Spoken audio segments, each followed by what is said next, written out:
Welcome back to my YouTube channel, LC Coins World, where we travel back in time through the history of coins, uncovering their stories and values. Today, we will dive deep into the fascinating history of the 1978 Washington $quarter, a coin that for many of us was simply an everyday piece of change, but which today carries historical weight and emotional value beyond its face worth. The story of the Washington quarter begins long before 1978, taking us back to 1932 when the United States was preparing to celebrate the 200th anniversary of George Washington's birth.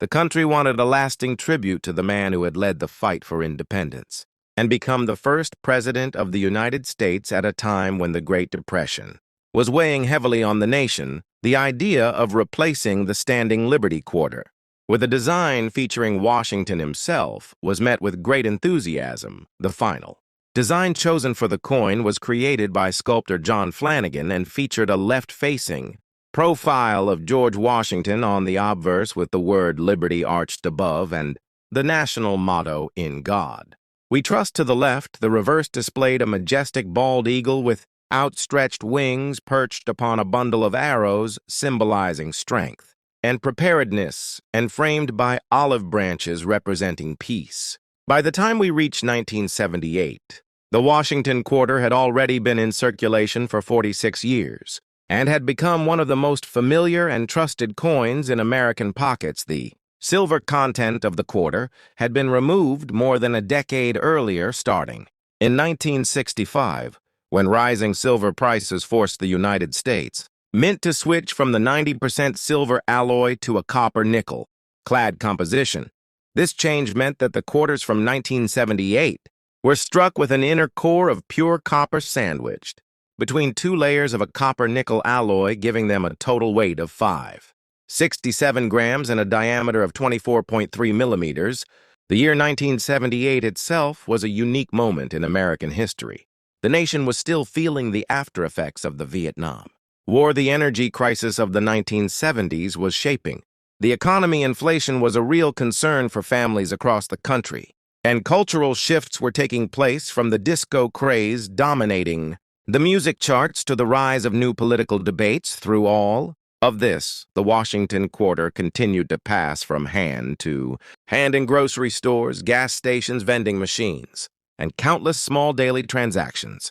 In terms of mintage, the 1978 Washington quarter was produced at two main facilities: the Philadelphia Mint, which struck coins without a mint mark, and the Denver Mint, which used the D mint mark located to the right of Washington's braid on the obverse.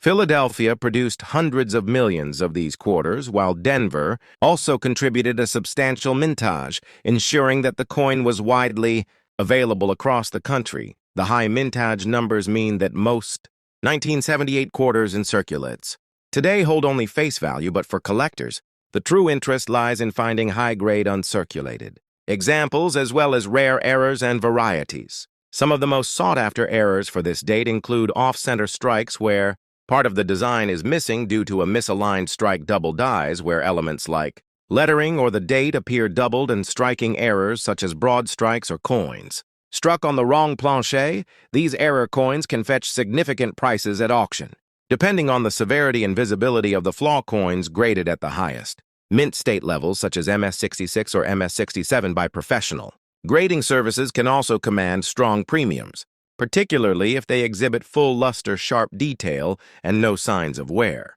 One of the reasons the 1978 Washington quarter is so nostalgic for many Americans is that it represents the final years before the major design and composition changes of the 1980s. While the Washington portrait would remain the same for many more years, the world around the coin was evolving rapidly. By 1979, the Susan B. Anthony dollar would debut, signaling a new era of experimentation in U.S. coinage. And by 1982, changes to the cents composition from copper to copper-plated zinc would mark a broader shift in the metals used for everyday money.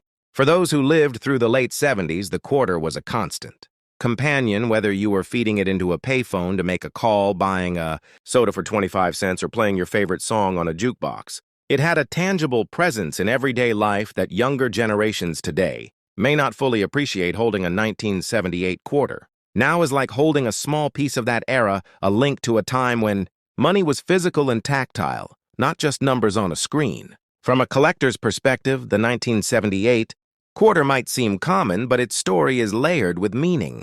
It is a coin that reflects both continuity and change, a design rooted in the ideals of leadership, liberty, and national pride, yet struck in a period of social and economic uncertainty. The Washington Quarter Series as a whole remains one of the most collected in U.S. numismatics, and the 1978 issue plays its part as a bridge between the early years of the series and the modern-clad era.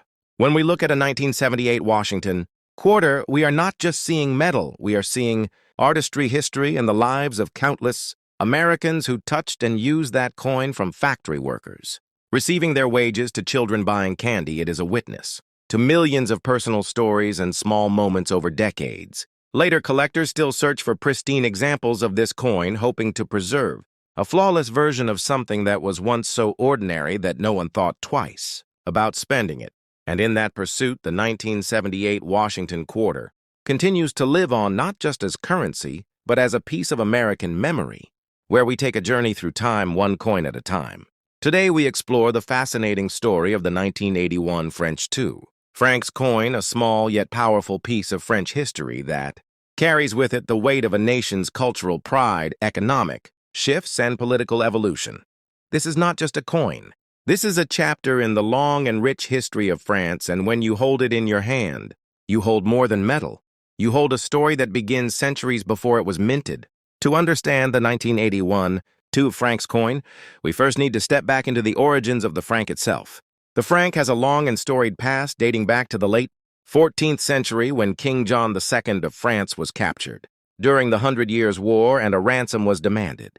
The gold franc was first issued in 1360 to help pay that ransom. The name franc itself came from the inscription Francorum Rex, meaning King of the Franks. Over the centuries, the franc became deeply woven into the fabric of French identity, evolving through various political regimes, monarchies, revolutions, and republics. The modern 2 francs coin, as we know it, in 1981, traces its direct lineage to the monetary reforms of the late 18th and early 19th centuries.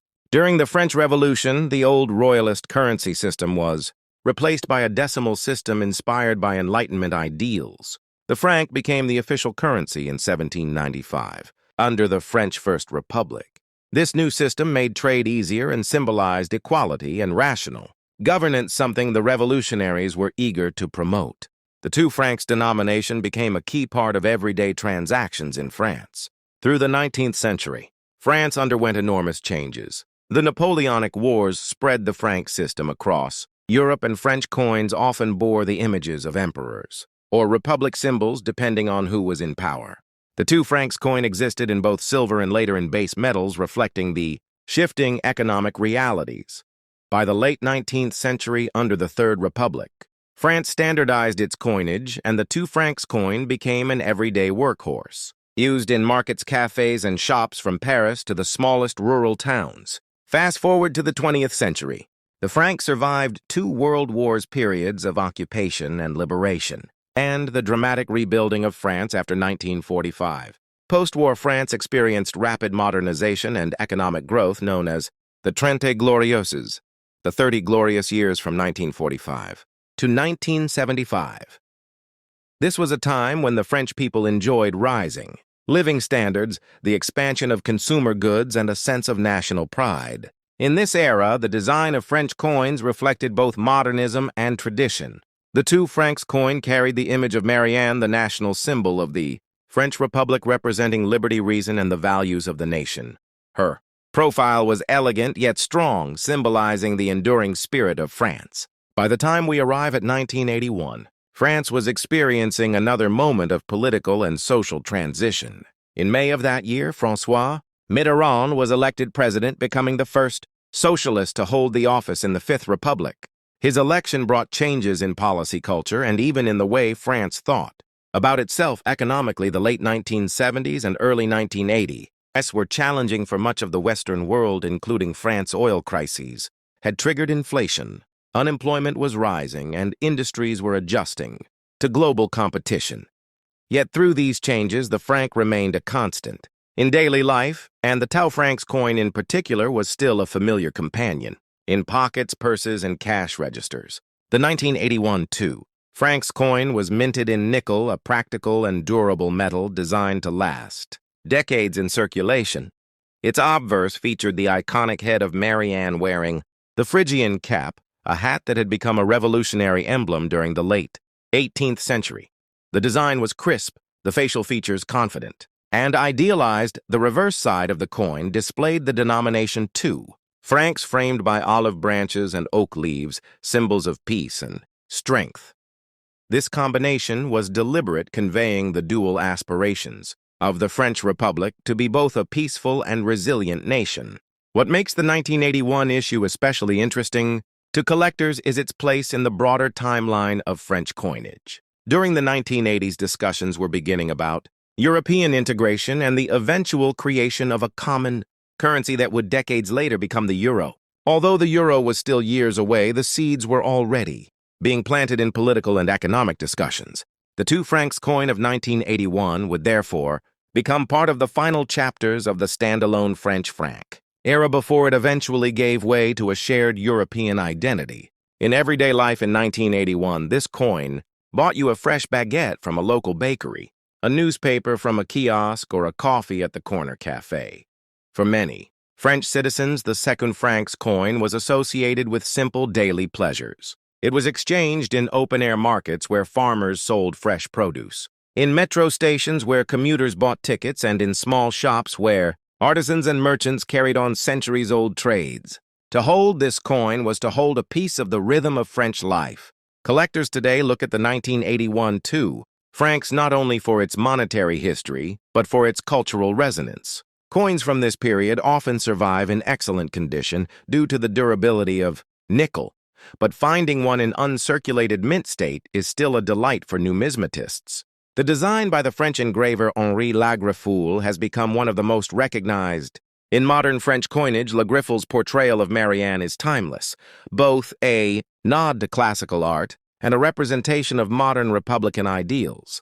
The story of this coin is also the story of a country standing between tradition and change. By 1981, France, aid and the hard-working spirit of the German people, and coins, like the 10 Pfennig, were at the center of everyday commerce, being exchanged in countless small transactions in markets, shops, and businesses across the land. And when you held a 10 Pfennig coin in 1950, you were holding not only a piece of currency, but a piece of a national story about recovery and progress. Now let us dive deeper into the minting of this coin. The J mint mark identifies Hamburg, one of the historic mints of Germany, and Hamburg had a long tradition of coin production dating back centuries, so it was fitting that it would be one of the mints producing the new democratic German currency after the war. And the mintage numbers for the 1950 J10 Pfennig were significant because the new republic needed a huge supply of circulating coins to stabilize everyday commerce, and so millions were struck. But despite this wide circulation today, finding coins in uncirculated or mint state condition is much more difficult, as most of these coins were heavily used in daily life. Collectors value the 1950 J10 Pfennig not just for its age, but for its historical context. The coin marks the very first decade of West Germany's new currency system, which replaced the occupation currency and helped re-establish economic confidence. And for older generations, this coin brings back memories of post-war childhoods, rebuilding homes, shopping in local markets, and gradually seeing prosperity return to the nation. And for younger collectors today, it offers a tangible connection to a pivotal time in German and European history. From a design perspective, the oak seedling became one of the most recognized motifs on German coins for decades, symbolizing growth, resilience, and a connection to German tradition, since oak trees had long been associated with strength and endurance in German culture. And so the designers of the new currency used this symbolism as a way to inspire trust and pride among citizens, and this symbolism would carry on through later issues of Pfennig coins well into the 1990s until the introduction of the euro. When it comes to the value of the 1950 J10 Pfennig coin, collectors today look at several factors: condition, rarity, and historical significance. While common circulated examples may be worth only a modest amount, perhaps just a few cents above face value, the real interest lies in high-grade examples, coins that were preserved in mint state condition or proof-like strikes which can fetch significantly higher prices at auctions and among numismatists, some rare die varieties and errors such as misstrikes or off-center coins can also add tremendous value and make the 1950 J10 pfennig a fascinating collectible. But beyond monetary value, the true worth of the 1950 J10 pfennig coin lies in its story, because it embodies the optimism of a nation starting over the resilience of its people and the creation of a stable democratic identity in the shadow of war and division. This coin circulated, where we journey through history one coin at a time. Today, we will take a deep dive into the 5 pfennig coin of Germany, minted in 1950 with the D mint mark. This coin belongs to the early years of the Federal Republic of Germany, also known as the FRG, and carries with it not just monetary worth, but a story that reflects the resilience, rebuilding, and transformation of a nation emerging from the devastation of World War II. When we speak of German coinage from the early post-war period, we are talking about a currency system that was not just about trade and commerce. It was about identity, stability, and the rebirth of a society that had endured some of the darkest chapters in modern history. The 5 pfennig coin issued in 1950 stands as an artifact of that time, a small piece of metal that tells us about politics, economics, culture, and national spirit. The coin itself was struck in brass-clad steel, measuring 18 millimeters in diameter and weighing around 2 grams. It bears on its obverse side the stylized oak seedling, a symbol deeply rooted in German tradition and history. The oak tree has long represented strength, endurance, and growth, and by placing the seedling on this coin, Germany was sending a subtle message of regeneration and a hopeful future. The oak seedling was an image of the country growing again from the ashes of destruction. On the reverse side of the coin, we see the simple yet effective inscription Bundesrepublik Deutschland, the official name of the Federal Republic of Germany, along with the denomination 5 pfennig and the mint mark D, which represents the Munich Mint, one of the principal mints in post-war Germany. To understand the historical value of this coin, we need to look back at the monetary reforms of 1948, when the Deutsche Mark was introduced, replacing the Reichsmark and stabilizing the shattered German economy after years of hyperinflation, shortages, and a devastated infrastructure. The Deutsche Mark became a cornerstone of the economic miracle that followed in the 1950s and 1960s, and the 5 pfennig coin played a very real role in the everyday lives of citizens. It was used to buy bread stamps, bus fares, and little necessities of life, small in value yet important in its function. In 1950, Germany was still under the watchful eye of the Allied powers, but the foundations of sovereignty were being laid. The Federal Republic of Germany had just been established in 1949, and coins like the 5 pfennig were among the first tangible symbols of this new republic. They represented not only currency, but also legitimacy and independence. For the German people, the 1950 D mint coin in particular has significance because of its high mintage figures, which reached into the hundreds of millions, making it a common coin at the time. Yet today, collectors seek well-preserved pieces, high-grade examples, and coins with sharp details. But there is more to this coin than just its design and circulation. When we explore numismatic history, we must ask what deliberately it symbolized: both continuity and renewal. Germany had used oak motifs for centuries in its coins, medals, and heraldry, but this was a seedling, not a mighty oak tree. It was a young, fragile shoot full of potential, but not yet fully grown, just like the new republic in 1950. Economically, the 5 pfennig coin might seem small, but in the context of post-war Germany, every coin mattered. Wages were modest, savings were scarce, and coins like the 5 pfennig circulated constantly. They were in the pockets of school children who bought candy at kiosks, in the wallets of workers who paid tram fares, and in the purses of housewives carefully budgeting food expenses. These coins became part of the rhythm of rebuilding a normal life. Numismatically, the 1950 D5 pfennig coin is significant because of its place in a long series. The FRG continued issuing the 5 pfennig coin until the introduction of the euro in 2002, which means that the denomination had a lifespan of over 50 years. During this time, small changes in minting techniques, metals, and mint marks created a vast area of study for collectors. But the earliest issues like the 1950D are especially prized because they mark the very beginning of this journey. Now let us consider the condition, rarity, and value of these coins, while most 1950 D5. Pfennig coins are common in circulated grades. Finding them in mint state condition is far less common. Uncirculated examples with full luster-sharp strikes and no wear can command strong premiums in the collector market. Additionally, certain errors, such as off-center, strikes, die cracks, or planchet flaws are rare but highly sought after by specialists. The coin also opens a window into broader historical themes of the time. West Germany was aligning itself with Western powers, joining organizations such as the European Coal and Steel Community, which would later evolve into the European Union coins, like the FAV. Pfennig were not just economic tokens, they were also political statements. By minting its own currency, West Germany was asserting its independence from the occupied past and its role as a sovereign nation in the new Europe. When we think of this coin today, we must also remember the human stories behind it. For the older generation, it recalls memories of childhoods, spent in the 1950s and 60s buying small treats. With a handful of pfennigs for younger collectors, it offers a tangible link to history, an object that was once held by millions and now survives as a relic of resilience and rebirth. So in today's video, we will spend time not only examining the technical details of the 1950 D5 Pfennig coin, but also exploring the broader history of Germany. In the early post-war years, we will discuss the design symbolism, minting process, circulation patterns, collector value, and historical context. By the end of this journey, you will see that even the smallest coin can tell the largest story. A story of a nation striving for stability, rebuilding trust, and laying the foundation